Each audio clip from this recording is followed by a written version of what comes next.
Shalom, shalom, hii ni Jaya Ministry. Jamani, usisahau kulike, kusubscribe, lakini kushare. Channel yetu ni mpya.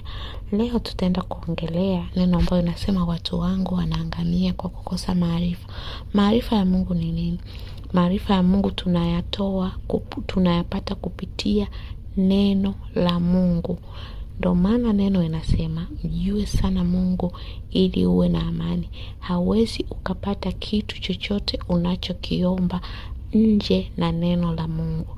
Mungu anasema ninaangalia neno langu ili nipate kulitimiza. Tunapoomba nje ya neno, ina maana tunaomba kwa tamaa zetu wenyewe. Yeye Mungu anasema anaangalia neno lake.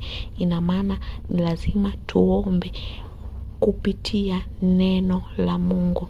Neno la Mungu linasema nini kuhusu hicho kitu unachokiomba? Neno la Mungu linasema nini kuhusu hicho kitu unachokipitia?